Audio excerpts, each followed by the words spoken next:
Welcome to this episode of the Whisky Bandit. Watch till the end. You won't want to miss it. Today I'm going to give you a little bit of the backstory how I became the Whisky Bandit. A good fishing buddy of mine, and whiskey and fishing always seem to go together. So a good fishing buddy of mine told me that he had a still.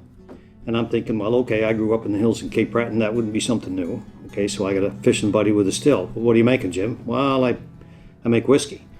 Okay, so we're off, we're talking fishing, some other things, and it turns out the still that he owns is actually located at a place called Glenora Distillery. And it's not a little still, it's a big operation. And how big an operation? Well, they're actually the number one, the very first single malt whiskey distillery in all of North America. And they've gone on to become sought after the world over whiskey. They're small by comparison to some of the big industrial versions, but one of the things they believe in is handcrafting their whiskey. And they believe that, as I do, now that I'm a whiskey aficionado, that really good whiskey has to be touched by the hand of a master. So these guys have figured out how to do it. They've got multiple award winners.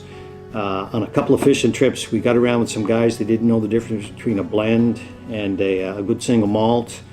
And they didn't know, even how to order up neat, what type of glasses whiskey should be drank in. And I grew up drinking this stuff straight out of the bottle. So I had a lot to learn. So I said, what we should do is let's run a short series and teach people what they need to know, so that when they go to buy whiskey, at least they know what they're doing. Or when they go to a bar, they know how to order it properly. Or when they go to a house party, they don't look like idiots, right? So that's what I'm here for. That's a little bit of the backstory where this all came from.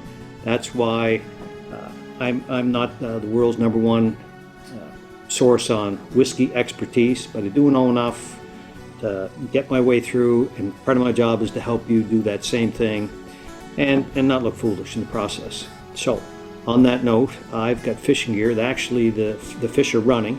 I plan on putting in the rest of the day fishing. When I get back tonight, the first thing I'll be doing is having one, maybe 2 drams of a 14-year-old single malt. And that's how I started as the Whisky Bandit. No, he's about 30 pounds. He knows me. Nova Scotia. Whisky Bandits forever.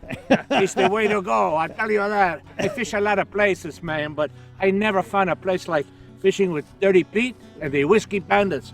He's okay, I put him back. Huh? So folks, that was some serious fishing. On that note, Like, share, most importantly, subscribe. Join the clan.